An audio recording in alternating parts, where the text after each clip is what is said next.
Bom dia, Delor, bom dia, Laércio, a toda a equipe Som Maior, e bom dia ao Renan Santos, candidato. É um prazer ouvi-lo e estar participando do programa. Estão aqui no estúdio também da Som Maior, entre outros militantes e filiados e dirigentes do Partido Missão, o Jairo Fortunato, que é pré-candidato a deputado estadual, e o Lucas Silveira, que é pré-candidato a deputado federal. Renan, primeiro me fala dessa tua experiência, vindo de Chapecó, desceu a Serra do Rio do Rastro, conheceu a nossa Serra Catarinense, e essa, não só a Serra, como os municípios da Serra, conheceu vinícolas lá em São Joaquim ontem. Me fala um pouco disso. Olha, foi uma experiência sensacional. É um país muito de contrastes, né? Eu estava rodando o Maranhão, coisa de uma semana e meia atrás. É um lugar muito pobre, com cidades pouco desenvolvidas, com cidades sem atividade econômica. As cidades pequenas do interior têm uma dependência total e completa do governo federal. Por que eu estou fazendo esse preâmbulo? Porque eu vim para Santa Catarina, e por mais que a gente possa puxar outros contrastes, o principal contraste é: as cidades são autônomas, são cidades baseadas em confiança, com economia desenvolvida e com um desenvolvimento econômico espraiado. Ou seja, todas as cidades vão ter algum tipo de atividade econômica, maior ou menor, em diferente intensidade, com setores diferentes, e todos eles conexos. Então eu tomei uma aula de interior aqui. Aula sobre cooperativismo, aula sobre administração pública, aula sobre sociedade baseada em confiança. São Miguel do Oeste, eu vi no domingo à tarde as crianças correndo e brincando numa praça, numa boa, sem barulheira. Este é o tipo de coisa que eu gostaria de ver em outras cidades do Brasil. E aí entra um paradoxo, né? Porque o Brasil não reconhece Santa Catarina como parte de si. Santa Catarina nunca está nas propagandas oficiais. Santa Catarina só é lembrada pelo governo brasileiro na hora de cobrar imposto dos catarinenses, mas nunca como um modelo de Estado e um modo de vida que funciona. E nós temos que mudar isso. O Brasil tem que ser mais como Santa Catarina. O Brasil tem que parar de reconhecer os seus defeitos, que às vezes acha que é uma característica nossa, por exemplo, a favela, ou esse elemento que existe no Rio de Janeiro, da bagunça, e começar a olhar em lugares como Santa Catarina, um lugar de inspiração, e falar: isso também é Brasil, e o Brasil precisa ser mais assim. Então, ao longo de todo esse processo que eu rodei de Chapecó, fui até a fronteira com a Argentina, depois fui pro meio do estado, passei por Lages, desci a serra e tô chegando aqui. O que eu vejo é esse modelo de cidades, cooperativismo, formação de classe média e sociedade baseada em confiança. Isso é muito bom. E isso aqui tem que ser exportado para o resto do Brasil. Você é um candidato que faz um enfrentamento ao petismo, faz um enfrentamento ao bolsonarismo, ao lulismo e ao bolsonarismo. Candidato que vai pelo meio. Como é que você pretende furar a bolha? Hoje tem duas bolhas muito fortes, e dois núcleos muito fortes que polarizam a eleição. Como é que você pretende furar as bolhas e quebrar essa polarização? Olha, isso é um bom termo, essa é uma pergunta muito difícil, né? Porque boa parte da política brasileira tenta descobrir uma resposta para essa equação. E a real é: se eu ficar negando eles, eu não vou ser nada. Porque estabelecer sua identidade, eu vou tentar ser claro para o ouvinte, através da negação do outro, você está sempre pautado pelo outro. O que eu quero dizer? O Flávio Bolsonaro é candidato dizendo que ele é melhor do que o Lula, ou que ele não é tão ruim quanto o Lula, ele é um mal menor. E o petismo faz a mesma coisa com relação aos Bolsonaro. Eu não posso fazer isso apenas falando: eu não sou nenhum nem outro. Eu tenho que me afirmar perante as qualidades das ideias e as qualidades da minha trajetória e das posições que eu adotei. Então, eu só vou conseguir derrubar esses outros dois sendo algo novo, propondo algo novo, sendo imaginativo, sendo criativo, sendo corajoso, e é isso que eu tô fazendo.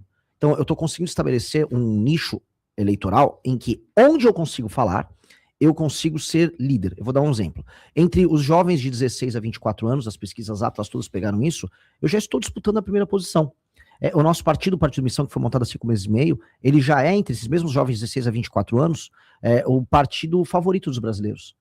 E isso sinaliza algo. O que é? Sinaliza. Se há espaço para que as pessoas não ouçam sem preconceito, mesmo no Maranhão ou mesmo em Santa Catarina, haverá pessoas que vão gostar do nosso projeto. E eu faço isso não porque tô aqui só falando: eu não sou petista, o Lula é vagabundo, não, o Flávio Bolsonaro é um ladrão. Não, eu não vou nessa linha. Por mais que, se me perguntar, eu vou falar. O que eu vou fazer eu tenho uma série de ideias, e essas ideias são sensacionais, e isso pode tornar o Brasil uma das 5 maiores nações do mundo. Eu tô aqui para isso. Pergunta do nosso comentarista de eleição, professor Arthur Fabro. Fica à vontade, Arthur, bom dia. Bom dia, Delor, bom dia aos ouvintes, bom dia ao pré-candidato a presidente da República, Renan Santos. Renan, eu vou te fazer uma pergunta que imagino que você já deve ter respondido outras vezes, para também dar oportunidade para que você responda aqui para o público criciumense, né, do sul do estado de Santa Catarina. O senhor, então, está em Santa Catarina para um roteiro, né, e eu imagino que o senhor bem saiba que é um dos estados onde Bolsonaro obteve resultados eleitorais mais expressivos nas últimas eleições, e onde o conservadorismo ele tem raízes bastante sólidas, né? Dito isso, o senhor também representa uma direita que se pretende também diferente da direita bolsonarista. Eu gostaria que o senhor fosse bastante específico em apontar algumas diferenças concretas em relação à direita bolsonarista, né? Talvez, se for possível, mencionar algumas questões ideológicas ou de método, né, programáticas, entre aquele projeto que o senhor defende e o que a gente já sabe, né, que é o projeto bolsonarista. E como o senhor pretende convencer um eleitorado que, por exemplo, esse de Santa Catarina, em grande parte, ainda se identifica com Bolsonaro, de que essa diferença entre vocês é bastante relevante?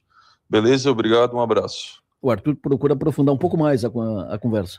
Delícia esse tipo de pergunta, né? Isso é tipo de pergunta boa da gente desenhar quem nós somos e quem é o nosso adversário. Então eu vou começar com uma pequena provocação. Tirando os chavões, ninguém sabe exatamente como pensam os Bolsonaro. E aí eu vou pegar frases do próprio Flávio Bolsonaro. Ele disse recentemente, num evento no Rio Grande do Sul, que ele não vai falar muito das propostas dele, porque se ele falar muito, as pessoas vão atacar ele. Ou seja, eu não sei exatamente como ele pensa. O Flávio Bolsonaro, qual é a proposta dele para a área de educação? Qual é a visão conservadora bolsonarista sobre a área de educação? Eu não sei. Qual é a visão conservadora bolsonarista sobre como resolver a questão do SUS e a questão do acesso ao SUS? Também não sei. Qual é a questão bolsonarista conservadora dele sobre a área de infraestrutura? Eu não tenho a menor ideia. Qual é a política econômica que ele vai adotar? Não tenho ideia. Ele disse que vai fazer uma tesourada num evento no BTG. O que é uma tesourada? Saiu ontem, né, na Folha de São Paulo, que o Flávio pretendia fazer os reajustes da aposentadoria e do BPC sem ser através do reajuste via salário mínimo, via aumento do salário mínimo, mas sim via através do IPCA. Eu defendo isso publicamente. Eu falo isso, precisa fazer isso, muitas pessoas vão reclamar, mas se a gente quiser fazer o que o Milei fez na Argentina aqui, nós vamos precisar encarar esse tipo de problema. Ele correu para via pública e falou, isso é fake. Então ele não vai fazer. Então ele fala que ele anda com o Milei, mas ele é sabor Milei. Meu problema com eles tirando os chavões do tipo, aqui é família, aqui é Deus. Eu não sei o que eles pensam. Eu não tenho a menor ideia, ninguém tem a menor ideia. O Carlos Bolsonaro quer ser senador aqui por Santa Catarina. O que o Carlos pensa sobre os problemas de Santa Catarina, sobre o Pacto Federativo? Qual é a visão conservadora do Carlos Bolsonaro sobre isso? Ninguém sabe. Ninguém sabe porque são apenas chavões. Então eu já começo falando minha primeira grande diferença. Nós somos substantivo, não adjetivo. Falar que eu sou conservador, para eles é um adjetivo. Pra gente, ser de direita é um substantivo e às vezes direitar é um verbo, é uma ação política baseada em ideias. Então, eu montei um livro, eu tenho projetos para todas essas áreas que eu falei. Eu sei como ser um candidato à direita usando tecnologia no SUS e aproveitando o elemento centralizado do SUS para com machine learning e inteligência artificial a gente melhorar o atendimento para as pessoas. Eu sei como resolver o Pacto Federativo para fazer com que o povo que trabalha e produz, como por exemplo o povo de Santa Catarina, não seja permanentemente roubado e esse dinheiro não vá para um prefeito vagabundo lá em Alagoas ou no Maranhão gastar com qualquer coisa e não melhorar a vida das pessoas lá. E aquelas pessoas terminam migrando para cá e gerando problemas, inclusive políticos, nacionais. Eu sei como tratar disso, eu vou tratar disso, eu não vou ter vergonha de fazer esse tipo de tema. Esse tipo de coisa, que é uma diferença de mérito, de postura, de formas de encarar os problemas, já nos diferencia como água e óleo deles. Eu vou falar dos grandes temas nacionais, eles não vão.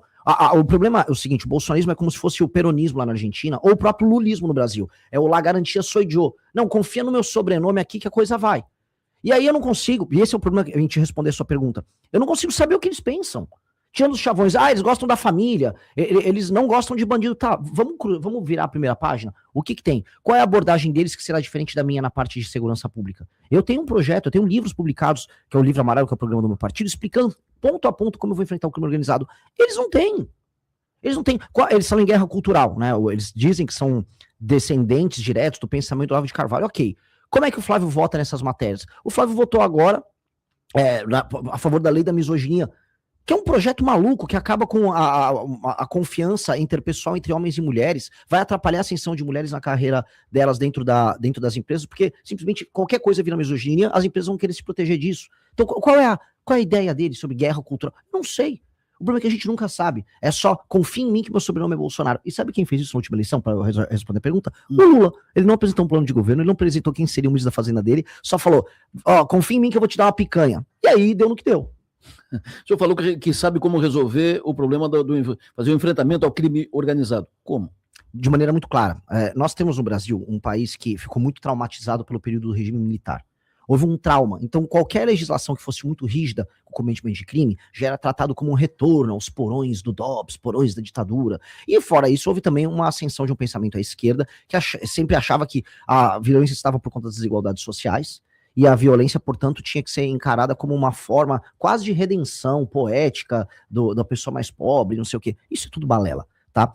Estudos sérios, por exemplo, da FGV de 2007, demonstram que há uma correlação muito mais forte entre o menino que comete o crime dos seus 15 a seus 29 anos não ter a figura paterna perto dele, portanto, vir de uma família destruída, do que, por exemplo, o índice Gini, que é a desigualdade social. Ou seja, a desigualdade social é menos importante no cometimento do crime, na formação da mente desse criminoso, do que a ausência da figura paterna. Outra pesquisa que foi feita, muito importante, demonstra que presidiários, foi o Gakia que trouxe essa pesquisa, Pérez Chiquida. Presidiários, eles têm medo, e essa pesquisa foi feita com presidiários, de penas muito altas como prisão perpétua ou até pena de morte, e isso faria eles serem dissuadidos de cometer crimes. Então, o que a gente já sabe que toda a literatura internacional nos mostra, penas mais altas, certeza de punição, e aí você abordar esse jovem dos 15 aos 29 anos, porque a maior parte dos crimes violentos são cometidos nessa época, inclusive com tratamento psicológico nas escolas, acompanhamento, e é por isso que as escolas militares são um sucesso, porque você tem a figura masculina próxima, você começa a diminuir o cometimento de crime. Só que aí tem um outro elemento. A gente ficou errando em políticas públicas de segurança no Brasil há décadas. E aí isso criou monstros. PCC é um monstro, Comando Vermelho é um monstro, e outras facções menores são monstros. No Rio ainda tem as milícias que são monstros. Aí a gente vai ter que dar um tratamento específico para eles. É como se o Brasil fosse um doente, né? A gente tá com câncer, e aí agora a gente vai ter que fazer uma cirurgia específica em alguns pontos. O câncer é a violência como um todo, né? Você tá com as células cancerígenas espalhadas. Só que os tumores, é o Comando Vermelho, PCC. Então, eu vou ter que ter uma legislação específica para isso. Essa legislação dá-se o nome de direito penal do inimigo, que é uma teoria de um jurista alemão chamado Günther Jacobs, que inclusive vai escrever para nossa revista. Um professor, um vovozinho alemão, muito inteligente, trouxe essa perspectiva de que quem não aceita a legislação e a cultura de um país e está permanentemente em cometimento de crime, como, por exemplo, uma organização terrorista, ele não pode ter os mesmos direitos e prerrogativas que um cidadão comum. Se você bate o carro e vai lá dar uma briga na rua, você acaba dando um socão na outra pessoa. Tudo bem, você vai ter que ser punido eventualmente, mas você tem os seus direitos, você tem sua presunção de inocência. Uma pessoa que coloca uma tatuagem em Comando Vermelho, ele não tem presunção de inocência. A gente tem que considerar que ele está permanentemente em cometimento de crime. Essa pessoa tem que ser considerada como alguém que terá que ser abordada para a polícia e já ser presa. Então logo ela seja identificada. Essa pessoa não vai poder pagar fiança, essa pessoa não pode ter progressão de pena, as penas têm que ser mais duras com relação a ela. Ela não pode ter audiência de custódia que simplesmente possa liberar ela. Ou seja, ele é um ser anômalo. Ao fazer isso, e no primeiro dia de mandato nosso, decretar estado de defesa circunscrito apenas às regiões tomadas pelo tráfico, a gente pode destruir o crime organizado no Brasil. E aí, ou os bandidos se entregam de maneira pacífica, ou a gente prende ou mata eles de maneira clara. E aí esses caras vão pra cadeia, e aí a gente começa um novo capítulo no Brasil, que é recuperar as dezenas de milhões de pessoas que vivem nas favelas do Brasil.